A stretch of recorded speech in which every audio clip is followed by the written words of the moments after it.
तो किसी भाई साहब ने पूछा है कि पढ़ाई को कर्मयोग कैसे बनाएँ? तो ये कर्मयोग बहुत भारी सा शब्द है। मुख्य बात कर्मयोग में ये है, ये कृष्ण भगवान जी बात करते हैं ना इसके बारे में अर्जुन को। तो इसमें जो फ़ेमस एक श्लोक है, कर्मण्येवाधिकारस्ते मा फलेषु कदाचन। तो उसमें वो बोल ही रहे हैं कि तेरा अधिकार कर्म पर है और कर्म होता है वर्तमान क्षण में। फल पर तेरा अधिकार नहीं है, फल तो पता नहीं कहाँ है फ्यूचर में, और उसमें बहुत सारे और भी फैक्टर्स हैं। और फिर ये कहते हैं कि ये मत बोल कि मैंने ये किया और इसलिए ये फल मिला मुझे या मिलना चाहिए।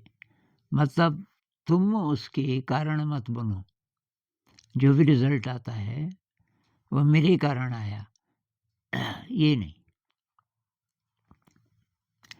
तो अब इसको हम ट्रांसलेट करें प्रैक्टिकल भाषा में, तो ये है कि वर्तमान क्षण में आपकी पूरी ऊर्जा है और ऐसा बहुत कम होता है, क्योंकि रिज़ल्ट तो सबसे पहले है। तो कर्मयोग के तो ये खिलाफ यहीं से हो गया कि जी क्यों पढ़ रहे हो? तो उत्तर ये नहीं मिलेगा कि इसमें मेरी दिलचस्पी है, बहुत ज़्यादा इंटरेस्टिंग है। अब रामानुजन तो पास नहीं कर पाए थे उस ज़माने में, एफए पता नहीं क्या होता था। उनको स्कॉलरशिप मिला कि भई तुम आगे पढ़ो। अब वो गणित के अलावा और किसी चीज़ में उनकी रुचि नहीं थी, तो और विषयों में फ़ेल हो गए होंगे, तो नहीं कर पाए। तो उसका कारण, और ना उनको चिंता थी, उनका ये था कि मुझे वही जिसमें रुचि है, उसके अलावा ये बकवास मैं क्यों पढूँ? तो अच्छा, बहुत सारे विद्यार्थी बोलते हैं हमारी तो है जी रुचि, पढ़ाई में बहुत ज़्यादा रुचि है। अब मान लीजिए आप कॉम्पिटिटिव एग्ज़ाम की तैयारी कर रहे हो और आप कहते हो कि मेरी बहुत ज़्यादा रुचि है। अब कोई ज्योतिषी आ जाए, मान लीजिए कि कोई प्रकांड ज्योतिषी है और वो बोले कि भई बेटा पास नहीं आप होने वाले। अब आप बोलते हो कि अगली बार कभी भी नहीं, तो कितनी बार भी परीक्षा दे दे, पास तो नहीं होगा। अब ये ज्योतिषी बोल के चला गया। आप बताओ, आप फिर भी पढ़ाई करोगे क्या? जो किताबें आपके पास हैं, जो सिलेबस है, उसको पढ़ने की फिर भी इच्छा होगी क्या? अगर उत्तर है हाँ, तो ये कर्मियों के आसपास की चीज़ है। मतलब आपका इंटरेस्ट इतना है उस विषय में, आप विषय को आत्मसात करना चाहते हो। आपको इस बात से मतलब नहीं कि उसका रिज़ल्ट क्या होगा। तो वैसे इस अप्रोच से आप चलोगे, तो जब भी परीक्षा आएगी, उसमें आपकी परफ़ॉर्मेंस अच्छी होगी। अब मैं बताता हूँ क्यों? कि आपके पास जो सिलेबस है सारा इंटरेस्टिंग है। अगर उस सिलेबस का केवल 10 ही प्रतिशत है जो इंटरेस्टिंग है, तो तब ये उम्मीद मत रखो कि मैं पास भी हो जाऊँगा। पढ़ लो, आप पढ़ लो, तो प्रॉब्लम ये है ना कि कोई आपको जीने नहीं देगा फिर। माता-पिता कहेंगे इतना पैसा खर्च हो रहा है और तू अगर इस तरीके से पढ़ेगा कि जिस-जिस चीज़ में रुचि है वही पढ़ेगा, बाकी पढ़ेगा ही नहीं, मतलब पास नहीं हो पाएगा, तो ये पैसा तेरे पे क्यों खर्च कर रहे हैं? तो ये जो कर्म योग है ना, इसके तो सारा सिस्टम इसके खिलाफ है अभी। मतलब ऐसा स्पेस बहुत कम होगा कि जहाँ बच्चा अपनी इंटरेस्ट से पढ़ सके और उसको कोई चिंता नहीं भविष्य की, पास होने की, फेल होने की। इसका एक उदाहरण है, मेरे एक दोस्त हैं, अभी तो वो भी बुज़ुर्ग हो गए होंगे, 60 से ऊपर ही हो गए होंगे। पर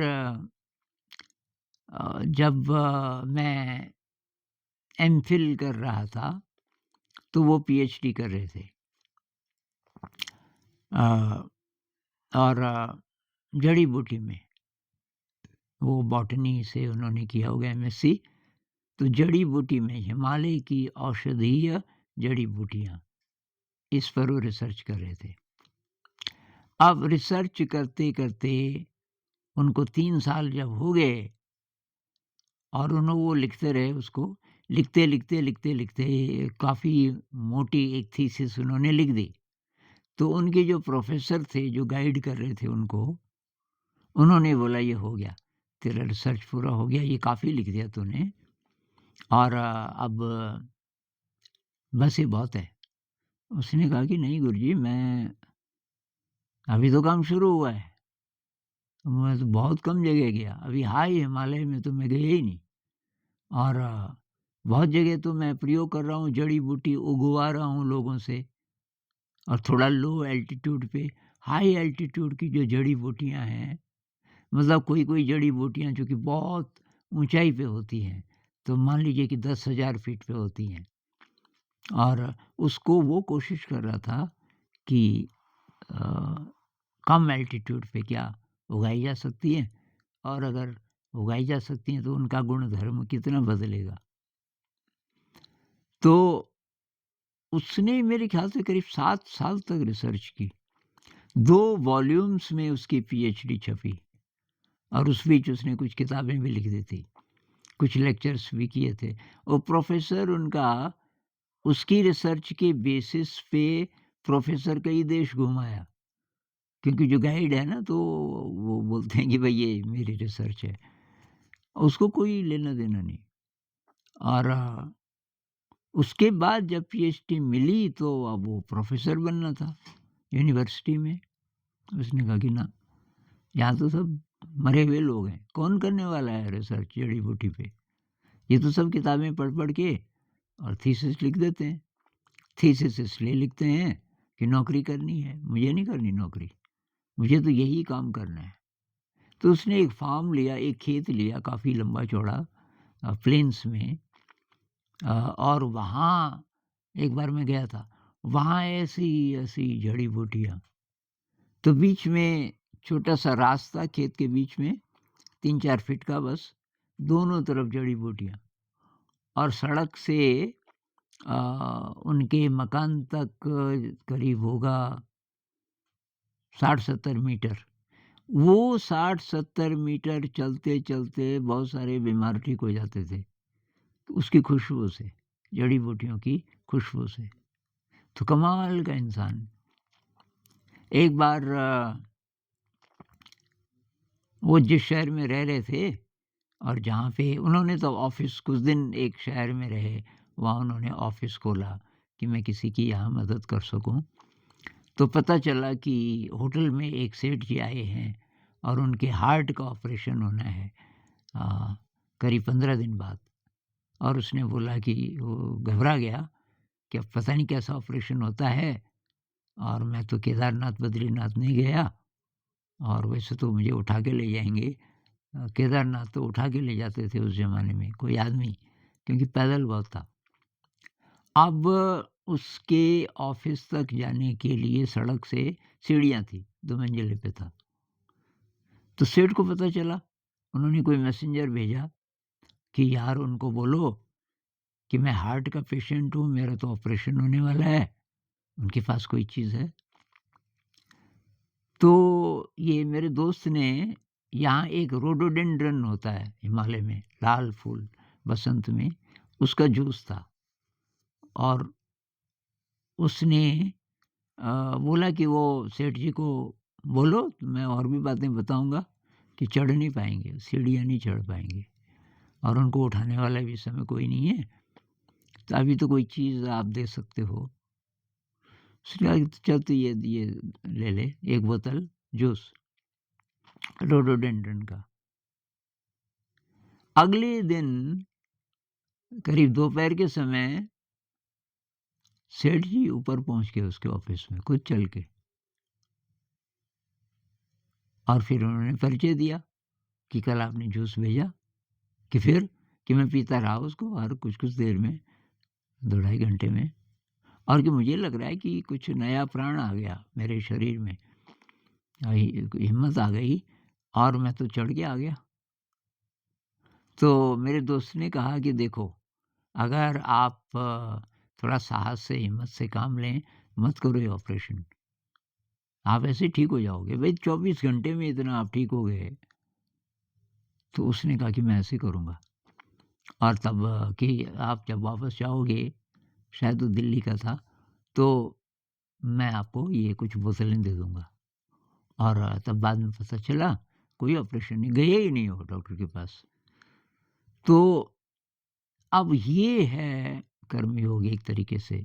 इसमें मतलब आप स्पिरिचुअल एलिमेंट भी अगर डाल दो, तो ये कर्मयोग है। स्पिरिचुअल एलिमेंट का मतलब ये है कि भई कोई बहुत विराट शक्ति है, वो मेरे से करवा रही है। जब आपका पूरा पैशन है, तो आपका अब किसी विराट शक्ति पे सीधे आपका विश्वास नहीं भी हो, तो पैशन है अगर, तो उसमें ये एलिमेंट है कर्मयोग का। क्योंकि प्रैक्टिकली हम देखें तो वर्तमान क्षण की बात है। वर्तमान क्षण में कैसे हम अपना काम पूरी एनर्जी से, पूरी तन्मयता से करें और रिज़ल्ट की बिल्कुल परवाह न करें। तो ऐसा जब होता है, अ, वो पढ़ाई में हो या किसी भी चीज़ में हो, तो हम कह सकते हैं कि ये कर्मयोग की अप्रोच है।